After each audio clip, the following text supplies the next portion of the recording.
You made it Yes, I did. How are you? just in time. Perfect timing. Yeah. How are you? All good, all good. And you? Welcome back after a Thank little you. hiatus. Hope you're Yeah. feeling better. Yeah. Getting back here. Wait. Yeah. It was It's tough. It was tough. It was one of the strongest flus I've ever had. I heard COVID is coming back a little bit. Yeah, I keep hearing that. But when we actually went to a doctor, so we made some tests and it was apparently flu. It wasn't COVID. So Yeah, I heard there was a bad strain of flu going around, so yeah. watch out, people. Okay, I just dropped something. If you haven't got it yet, it's very strong. Avoid it. Avoid it at all costs. I don't know if it'll be when I got COVID the first time because I mean I believe you though. I do not want to catch what you got. But when it hit me the first time, I was out for 2 weeks. Like, I literally felt like it was the longest flu I've ever Mm. experienced. Like, it was 2 to 3 weeks. I started feeling normal again in 3 weeks.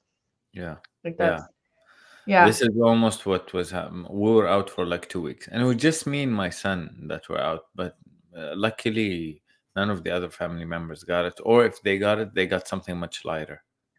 But me and my son, we struggled. Oh, man. Well, you seem like you're back to Yeah, normal. yeah, yeah. Life goes on. Back to normal.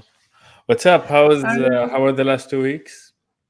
Yeah, it's just been going. And I think what I'm going to do is do like aim for small goals every week. Now that we've gotten to the point where Monday through Friday, we're, daily posting, I'm going to Nice. push my team to now help me get to the point where we're scheduling even ahead of time, like not just scheduling on the day, which Mm. is nice because I still get, really cool info for the day of, but um, we want to get to the point where now we're already planning and collecting information a week ahead, Mm.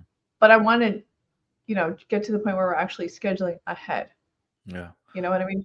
We're yeah. still I compiling content and I stuff. think there is diminishing value eventually. Like you cannot just keep improving it because eventually you want to still schedule uh, close to the time of actual sending. Right. I think if I would say where the energy should go, like how do we get marketing for free? Like how do we make the content more viral? How Right. do we make it more shareable, more viral, more viral? How do we encourage people to share the email? I think this is where energy and creativity can be put in more. Okay. And Yeah. there's never one answer, and it's just changing. And you can do different initiatives, for different seasons. Uh-huh. You can go ahead with crazy ideas. I don't know. You can do competitions. You can do games. You can do I don't know anything. Um, and then also, I've been participating in different events. We are like getting the brand out there. I actually participated last night at the bicentennial kickoff party. It was just a small get together with a lot of the folks who are planning and helping all the events related to next year. So bicentennial meaning, it's the 200th birthday, I Mhm. guess, or anniversary of Tallahassee. Yeah. And so I met a lot of key people. So including folks from Visit Tallahassee, Tallahassee Downtown, really, really neat folks. And I told them about CityClips. They were really excited about it. Showed it to them. I wasn't planning on like talking too much about CityClips, but I was like, oh, I want to share you. Mm. we want to share everything related to Visit Tallahassee and Bicentennial. So they want to hear more, and we're going to meet up. And yeah, they want me to shoot them more information. So before things are like, not until like it's final will we actually share about it, like the details, Mm. but I could tell you more later. Um, and I finally got a hold of Chris, and so Oh, nice. Yeah. when I'm going to get that going, I sent a follow up email and the summaries there. So if you want the details, Ollie, you can check that out. Mm. So we will have a banner for the year there. Nice. Um, And then I've also got in touch with the owner at Momentum, so we'll see what he's able Oh, to do. nice. For the screen. And Nice. yes, yes. So and people are aware, and I feel like there's another thing. I know the topic's about personalization. So last week was about names and email, and I talked briefly in the short episode last week was that I noticed that people from companies are starting to put their names in the. Have you noticed that? I don't know if you noticed that, but like newsletter companies, like for example, Podia. I follow Podia, and then the person literally puts their name in the name of the company. So it's not just the company. They say Spencer from Podia or Spencer. Oh, okay. Yeah. Did you notice that? I've Like, seen it before. I've seen, yeah, I'm wondering why. Like, is it because it's kind of like, trying to avoid getting filtered into some yeah. kind of spam? I think it's a deliverability kind of thing because it was always recommended that the more you personalize the email, the better it is. So, for example, many newsletters they will start with dear uh, X, dear recipient. So actually, they will mention Yeah. your name. So, dear Ali, dear Julia. But also, when it comes to the titles, if it wasn't for anything related to deliverability, it will be something related to standing out as an email. Like while Hmm. probably names or sender names that are just company names are not as interesting as individuals, while individuals you relate to this and you open up the email more. So it could be an engagement tactic as well. Right. Like even I follow digital marketers CEO and founder Ryan Dice. He also says Ryan at digital marketer. Mm. So I think that does catch your attention. It Yeah, makes it like you want to click on it. yeah, And they do have personalized emails. So what do you think? I mean, it's not like I have everyone's names in our contacts list, you yeah, know? yeah. So like if I tried to personalize, we would have to plug in the names. Yeah. Now you can do it. It's quite early on, but I don't know. We never did it, and I don't think it impacted deliverability much. I think as Okay. long as you have good content, as long as uh, you go back and you try to filter out the recipients lists and make sure that you clean it out from people who don't open the email anymore, yet they Hmm. don't subscribe either. As long as you do that, then you're going to be okay in terms of deliverability. Hmm. And I don't think it adds much value, honestly. When I know it's automated. Like when I get an email Yeah. from a newsletter and it says "Dear Ali," it doesn't trick me. Everybody I knows. know. Yeah, I know it's automated. So Okay. Yeah. No, I feel good about like not trying to do that either. So I just wanted to bring that up. I do have like a list of topics that we can cover later on too. But if you want to include some other things, like one of the things I've been looking at now is I noticed that more people are opening in the mid afternoon or late afternoon. So mm, like 50% mm, plus the average open rate. And so I know that, as we add to the list, which is right now it's about 139, which is not a huge thing. But I wanted to ask you too, because we did some, we did that giveaway. It helped add double our numbers. But then I noticed like maybe we lost about not 50%, but maybe 40, 30%, like people that's unsubscribed. okay. That's And okay. then so would you be open to do more giveaways so we still Yeah, like, even if the we have attrition or whatever you want to call it, churn yeah. rate. No, Like, I think that's yeah. good. Like, it is only normal that after you do a marketing campaign that you lose some of the gains that you got from the marketing campaigns. Nevertheless, you should still do them. No, it's still good. Yeah. The overall, the net is positive, so it's okay Yeah. as long as you have O- that. You're good. Okay. Cool. Yeah. I'm thinking they would do that because it really does stretch our dollars. And I know you're like, Julia, don't be so small minded, but I did not say. I never said okay, no, you never said that. Don't think small. that. Or maybe I said think big. Yeah, No, yeah, yeah, yeah. I'm not.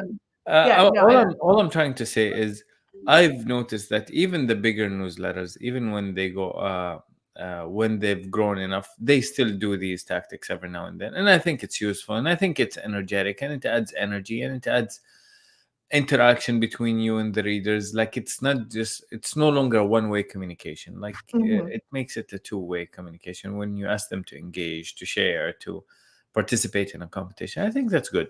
Like it, Yeah. yeah. Oh, we have people now sending us information to share in our newsletter. Yeah, Like yeah, that's I've a great noticed that, sign. and this is where the relationship is getting built, and this is where it gets strengthened. And don't we don't have to rush growth, as long as it's quality growth. Especially we're talking about a city and demographic, and where actually there is a relationship being built, and as long as we give out really good recommendations and really good content, we're gonna get there. So, and people will be able to recommend it more, and people will understand it more, and then recommend it more. So it's okay. Yeah, I think and I know some people are starting to share it with their friends. Mm, And just little bits here there. Like my husband shared it with his coworkers. Not that I didn't even ask him to, so I'm glad he proactively did it. And I had a friend who shared it on Facebook and just recommended it. So people are starting to like push it out, nice. and even more besides Eddie at Rivas, Yeah. because I know he always shares. Um, so yeah, no, so we're getting our organic growth. And I looked into that other company that you shared with me, that is kind of a similar model, the 6 a.m. Yeah. city. Mm, And it was interesting. And I looked at the article that Morning Brew, I think it was Morning Brew that talked about it, but it's not like they're at a profitable, uh, they're not profitable yet. Like there's raising funds, mm, and they're in 28 markets or so, mm. which is impressive. But because they're raising funds and then they're raising more funds, it's almost like I'm like, is it worth raising funds? It's almost like be profitable first.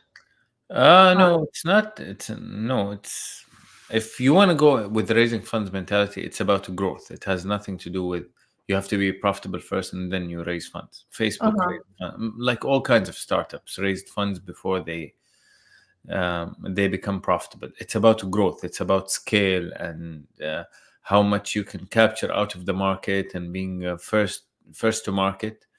Yeah. Then you achieve profitability, and then once Okay. you scale, you rain down on your expenses and you focus on profitability. That's Okay. usually the model if you want to scale. But if you want to scale, like there's like for example, what do you think about scaling to 28 markets, 28 newsletters, and managing them and managing the differences and managing the deliverability of all of them? It's a lot of work, which means like you're gonna have to go on a hiring spree. You're gonna have to like make sure all of the operations are up and running. It's okay. I'm not saying it's not possible, but it will require money and a lot of attention and effort. And it's Mm-hmm. never easy to scale a business. Right. It's a choice. Not all pizza shops will aim to become Domino's.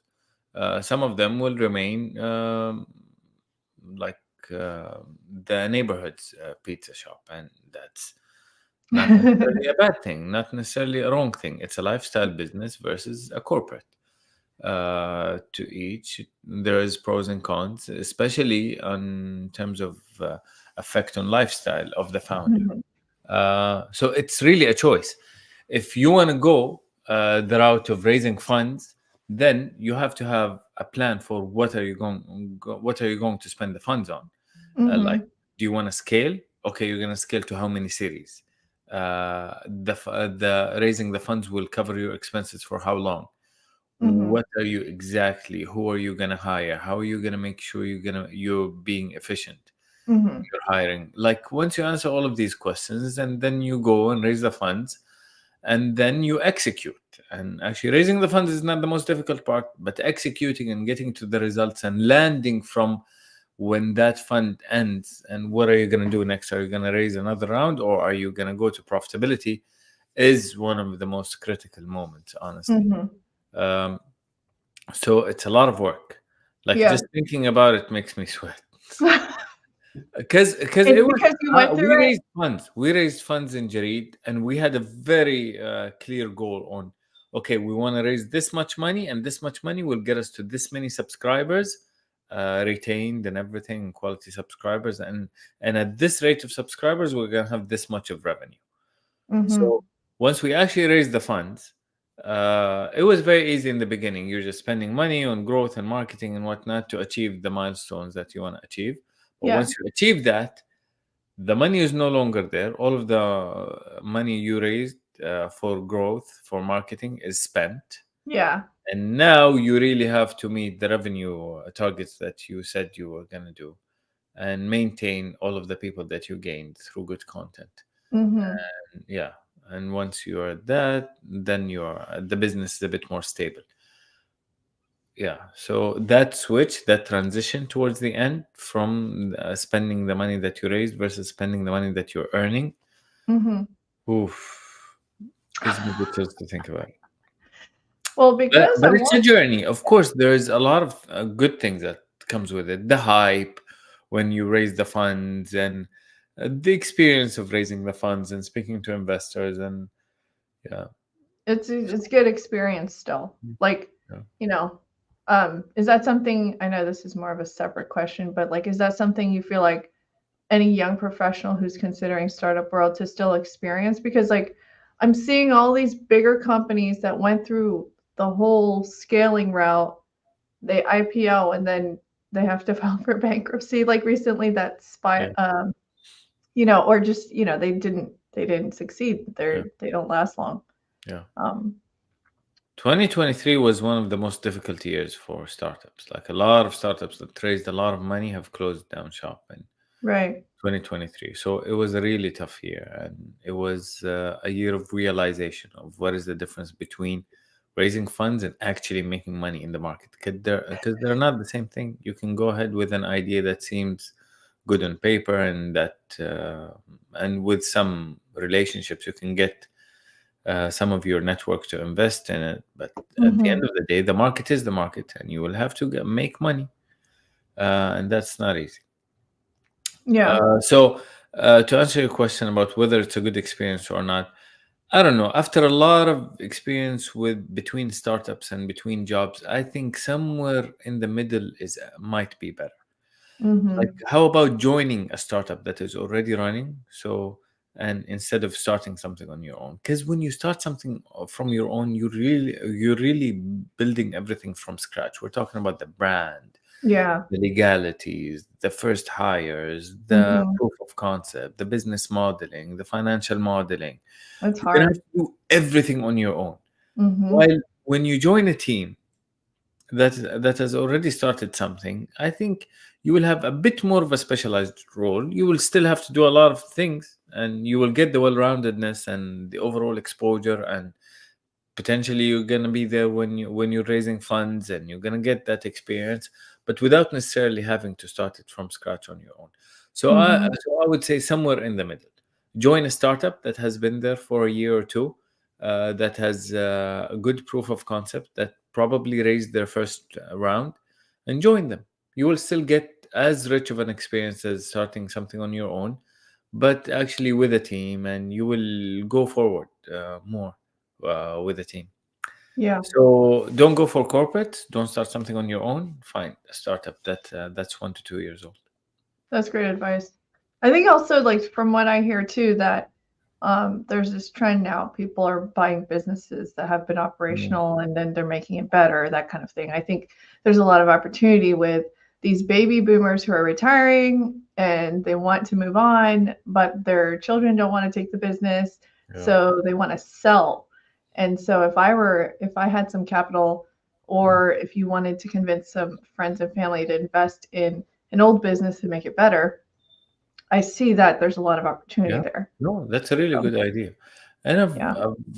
I've heard of someone who did it. Like, I never followed up through with what happened as results, but actually, that's a really good idea. There's potentially a lot of websites that are out there that are making some money monthly, and people are just, I don't know, they don't want to manage it anymore. They want to move on, and they just want to sell it. And definitely, if you understand what that business is about and you can tell what you can do to improve, definitely that might be a good idea. Yeah. And as far as, because it's like, we're just a few weeks away from 2024. Can you believe it? Are you excited? Okay. I'm excited, always excited because the I'm winter will be excited. ending. More excited about Uh, it. It looks like someone's watching, so if you guys have any questions, feel free to ask because he's got a wealth of experience with multiple businesses and consulting, and then any marketing advice, and be happy to talk about. So we're getting close to our 30-minute mark, but I wanted to make sure, did you like want to do some lives one more time through the holidays? Because we can, call it I off don't mind. for, I'm staying. I'll be in Tallahassee all the time, so I don't mind. Let's see if there's a topic that we want to talk about. We'll decide it. We'll yeah, create it by year. I'll send you the list because I would love to get into click-through rates, open rate, like different Yeah. specific topics. The other thing I think our team would be ready to do also, because we've talked about it briefly, is I think it would be great to have a guest on the show. Mm. Like, for example, for January, one of the Visit Tallahassee folks is open to talking about everything that's kind of lining up for That would be bicentennial. amazing. Yeah. Or get a bicentennial crowd. I think that's a very interesting topic, and it's very timely for 2024.